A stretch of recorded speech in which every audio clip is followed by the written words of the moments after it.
আজকের আলোচনা substitutions speech terms. Substitution speech terms তার মানে আমরা বক্তব্যের ক্ষেত্রে যে সমস্ত শব্দগুলো জানি সেই শব্দগুলোর একক অর্থ কি হবে সেটা নিয়ে আজকের ক্লাস। তো চলেন শুরু করে দিই। এখানে আজকে আমরা মোট 8টা শব্দ শিখবো, 8টা সাবস্টিটিউশন বা সংক্ষিপ্ত ওয়ার্ড শিখবো। এই 8টা শব্দ শিখলে ইনশাআল্লাহ এই পার্ট থেকে কোশ্চেন যা আসবে এখান থেকে কমন আসবে। আছে অনেক, কিন্তু আমরা এই 8টা পড়লেই আমাদের কভার হবে। তো দেখেন, প্রথমে এক নম্বর আছে speech delivered for the first time in a assembly. হ্যাঁ, পড়তে পারছেন তো সবাই, আশা করছি। বলছে স্পিচ বক্তব্য ডেলিভার্ড যেটা দেওয়া হয় ফর দ্য ফার্স্ট টাইম প্রথমবারের জন্য ইন এ অ্যাসেম্বলি, মানে একটা পরিষদ বা মিটিং এ প্রথমবারের জন্য যখন কোনো বক্তব্য দেওয়া হয় সেই প্রথমবারের জন্য দেওয়া এই বক্তব্য বা অ্যাসেম্বলিকে বলা হয় কি সেটা বলতে হবে।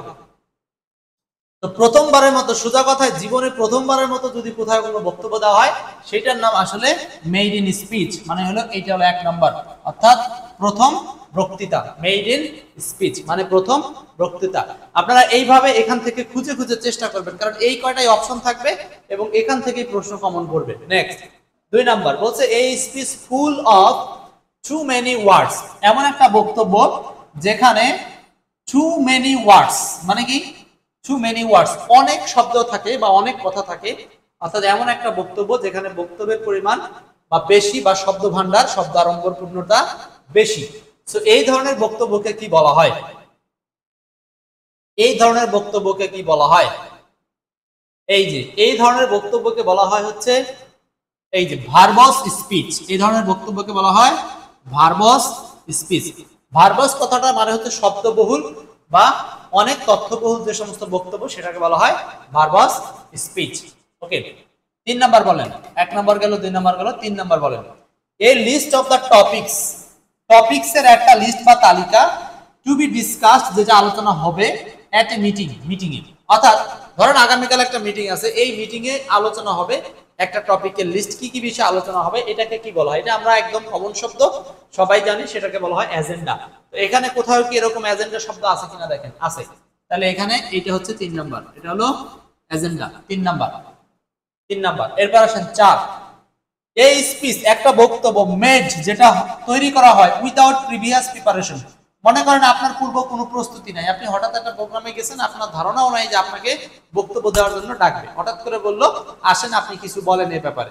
সো এই যে এই ধরনের বক্তব্য বলা হয়, এই ধরনের বক্তব্য মানে আপনি সবসময় একটা প্রস্তুতি অটোমেটিক ভিতরে থাকে, যে এটা পূর্ব প্রস্তুতহীন তবুও প্রস্তুতি। এটার নামই হলো আপনার এই a speech made without previous preparation. আর এটাকে বলা হয় এক্সটেম্পোর স্পিচ। কি বলা হয় এটাকে? এক্সটেম্পোর স্পিচ মানে হলো পূর্ব প্রস্তুতহীন বা অপ্রস্তুত ভাবে বক্তৃতা দেওয়া, পূর্ব প্রস্তুতিহীন ভাবে বক্তৃতা দেওয়া। এটা হচ্ছে সার্বক্ষণিক প্রস্তুতি থাকে বা তার কোনো প্রস্তুতি লাগে না, কথাটা অনেক রকমই বলা যায় আর কি। ঠিক আছে, তাহলে আমরা মনে রাখবো যে বক্তৃতার ক্ষেত্রে পূর্ব প্রস্তুতি থাকে না, সেটাকে বলা হয় এক্সটেম্পোর স্পিচ। নেক্সট 5 নম্বর বলছে এ ল্যাঙ্গুয়েজ একটা ল্যাঙ্গুয়েজ ডিফিকাল্ট টু আন্ডারস্ট্যান্ড যেটা বোঝা কঠিন, ফর ব্যাড ফর্ম মানে যেটা একটা খারাপ বা যেটা বোঝার মতো অবস্থায় নেয় বা কঠিন টার্মসের উপরে, এই স্টেন্স অথবা আউটল্যান্ডিশ অথবা বারবারাস ডায়ালেক্ট মানে হচ্ছে এমন একটা বক্তব্য বা কঠিন বক্তব্য যেটা বোঝা কঠিন বা যেটার মধ্যে খারাপ ল্যাঙ্গুয়েজ থাকে, যেটা সহজে বোঝা যায় না, যেটা বাতিল করা যায় এরকম। সো এই ধরনের শব্দটাকে কি বলা হয় বা এই ধরনের ল্যাঙ্গুয়েজকে কি বলা হয়? এই ল্যাঙ্গুয়েজ ডিফিকাল্ট টু আন্ডারস্ট্যান্ড, যে ল্যাঙ্গুয়েজটা সাধারণত বোঝা যায় না, এই ধরনের ল্যাঙ্গুয়েজকে আসলে কি বলবেন?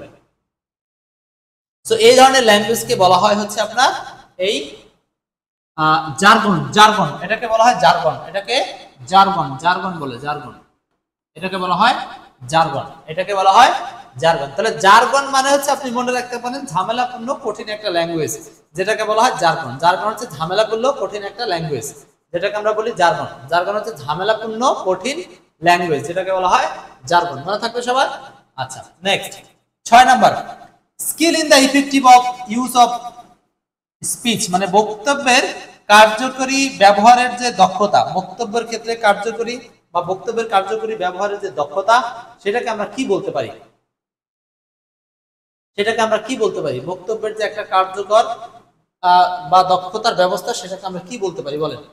দেখেন তো, এটার বাংলা হচ্ছে এটাকে আপনি কিভাবে বাংলা দেবেন? Skill in effective use of speech, মানে বক্তব্যের ক্ষেত্রে যে আপনি কার্যকারিতা ব্যবহারের যে দক্ষতা, তার মানে বোঝাতে চাচ্ছি বক্তব্যটা যে কার্যকরী হবে। আপনি একটা বক্তব্য দিলেন সেটা কার্যকরী হবে এমন না, তো আপনি কিছু বক্তব্য দিলেন ওটা যেন কার্যকরী হয়, এমন বক্তব্যকে সাধারণত আপনি কি বলবেন? এমন বক্তব্যকে বলা হয় বাগাড়ম্বরপূর্ণ, বা যেটাকে বলা হয় কার্যকরী বক্তব্য, সেটার ইংলিশ হচ্ছে এই রেটরিক। সেটার ইংলিশ হচ্ছে রেটরিক। কয় নাম্বার এটা? 6 নাম্বার, রেটরিক। সেটার ইংলিশ হচ্ছে রেটরিক, রেটরিক।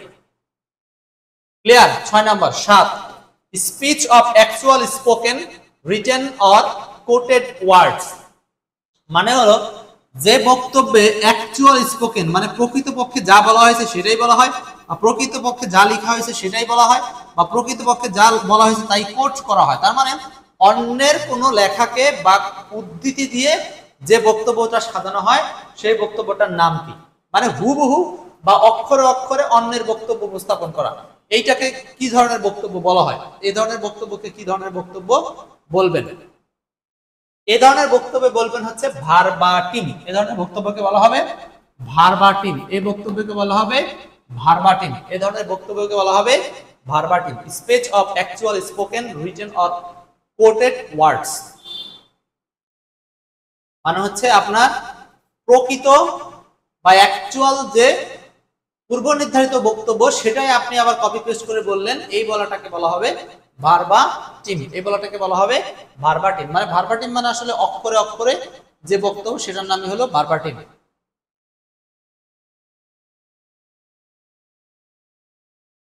ওকে, নেক্সট, লাস্টেরটা 8 নম্বর বলছে giving mass attention to formal rules or details, মানে যেই বক্তব্যের ক্ষেত্রে মাস অ্যাটেনশন দেওয়া থাকে, ফর্মাল রুলস মানে হচ্ছে আনুষ্ঠানিক নিয়ম কানুনের উপরে, অর ডিটেইলসের উপরে, আনুষ্ঠানিক নিয়মের উপরে বা ডিটেইলসের উপরে যে অ্যাটেনশনটা দেওয়া থাকে, সেই মানে সেই বক্তব্যকে আসলে কি বলা হয়?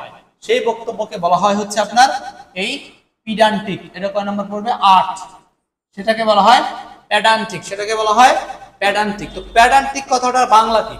প্যাডান্টিক কথাটার বাংলা হচ্ছে নীতিবাগীশ। নীতিবাগীশ বা নীতি কথা যেখানে থাকবে, তা আপনি একটা বক্তব্য দিচ্ছেন কিন্তু সেই বক্তব্যের অ্যাটেনশনটা, মনোযোগটা অবশ্যই নীতি নৈতিকতার মধ্যেই থাকবে। এই ধরনের কোনো বক্তব্য হলে সেটাকে আমরা বলবো হচ্ছে প্যাডান্টিক। সেটাকে বলবো প্যাডান্টিক। ঠিক আছে নাজিমউদ্দিন, বুঝতে পারছেন? এই হচ্ছে মোট 8টা শব্দ যেটা বক্তব্য বা স্পিচ সংক্রান্ত বিষয় আসে। তো এই পাশের অংশ আপনাকে পরীক্ষা দিবে আর অপশন থেকে এগুলো চুজ করতে হবে। ক্লিয়ার? আশা করি বুঝছেন। এখন আসেন এখান থেকে বিগত সালে কিছু কোশ্চেন আসে, সেগুলো দেখবো। তার আগে সংক্ষেপে একটু বলে যাই, সেটা হচ্ছে ভার্বাটিম। ভার্বাটিম মানে হচ্ছে অক্ষর অক্ষর অনুবাদ। পিডান্টিক মানে হচ্ছে নীতিবাগীশ। নীতিবাগীশ বলতে বোঝায় যে বক্তব্যের ক্ষেত্রে অধিক ফর্মালিটিস বা নিয়ম কানুন থাকে, আপনি চাইলে সব নিজের মতো করে কথা বলতে পারবেন না, বুঝে শুনে কথা বলতে হবে। এটার নাম হচ্ছে প্যাডান্টিক। জার্গন হচ্ছে জঙ্গল ভাষা, যে ভাষা সহজে বোঝা যায় না। রেটরিক, রেটরিক মানে হচ্ছে আপনি স্কিল, ইফেক্টিভ স্কিল ব্যবহার করবেন যে বক্তব্য বা যে বক্তব্যটা বাগাড়ম্বরপূর্ণ হবে। এজেন্ডা, মিটিং এর আগের আলোচনা এক্সটেম্বর, পূর্ব প্রস্তুতি ছাড়া। মেড ইন স্পিচ, প্রথম বক্তৃতা। আর ভার্বস স্পিচ হচ্ছে যেখানে বাগাড়ম্বরপূর্ণ আলোচনা বা অনেক শব্দ নিয়ে আলোচনা থাকে, সেটার নামই হচ্ছে আপনার হচ্ছে ভার্বস স্পিচ। এবার আসেন 1 নম্বর প্রশ্ন। দেখেন এই প্রশ্নটা কত জায়গাতে আসছে, কত জায়গাতে আসছে। A speech full of too many words, এটা 14তম বিসিএস আসছে, 38তম বিসিএস আসছে, আরো অন্যান্য পরীক্ষাতে আসছে, 15তম শিক্ষক নিবন্ধন পরীক্ষাতেও এসেছে। তো এখানে কোনটা অ্যান্সার হবে? এই speech full of too many words মানে অনেক শব্দ বা অনেক কথা বা অনেক বাক্য দিয়ে যে বক্তব্য, সেই কথা বাক্যটাকে আমরা কি সেটাকে কি বলি? সেটাকে বলি ভার্বস স্পিচ, মানে শব্দবহুল বা শব্দ ভান্ডারময় বক্তব্য। নেক্সট 2 এবং 3 বলেন, 2 নাম্বার 3 নাম্বার। 2 নাম্বার বলছে এ পারসনস ফার্স্ট স্পিচ, মানে একটা ব্যক্তি জীবনের প্রথম যে বক্তব্য।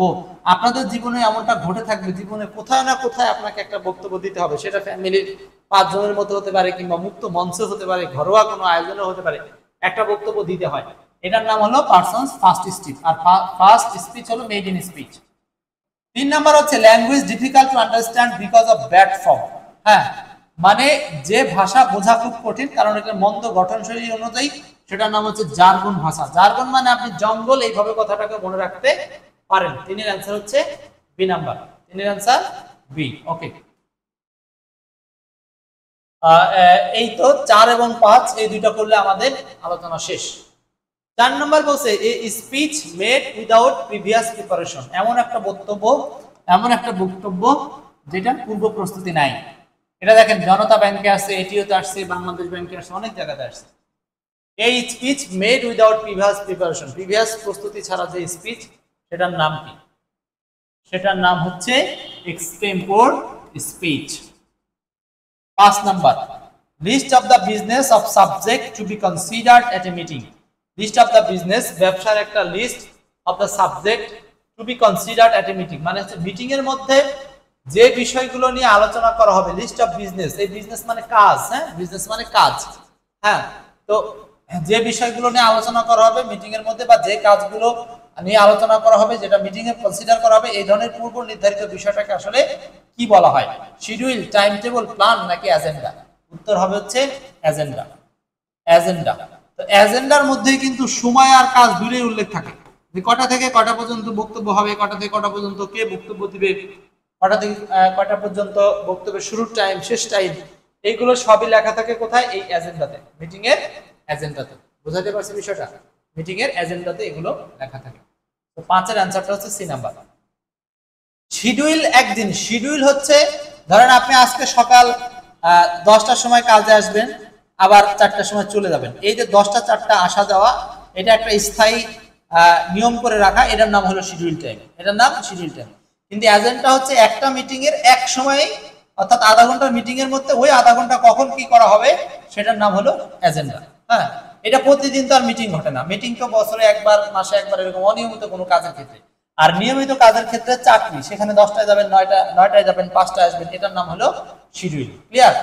আশা করি বুঝতে পারছেন। আর প্ল্যান হচ্ছে আপনি যে কাজে যাচ্ছেন সেই কাজে যাওয়ার আগে তার সম্পর্কে পরিকল্পনা বা পূর্ব প্রস্তুতি নেওয়াই হচ্ছে প্ল্যান। এই ছিল মোট 5টা প্রশ্ন। তাহলে আপনার স্পিচ বা বক্তব্য সংক্রান্ত যে টার্মস গুলো দেখলেন, এই টার্মস গুলো পড়বেন, এবং একই সাথে আপনারা আরো এমসিকিউ চাইলে এক্সপার্ট থেকে পড়বেন, কোনো সমস্যা নাই। তো আজকের জন্য এই যেই কয়টা দেখালাম এই কয়টাই আনা, ঠিক আছে? স্পিচ সংক্রান্ত টার্ম। ভালো থাকবেন। আজকে এই ছোট্ট ক্লাসটা উপহার দেওয়ার চেষ্টা করলাম যতটুকু সম্ভব। এই শব্দগুলোকে ঘুরিয়ে ঘুরিয়ে বিভিন্ন পরীক্ষায় আসবে, এবং আপনারা আশা করি উপকৃত হবেন যদি মনে রাখতে পারেন। আল্লাহ হাফেজ।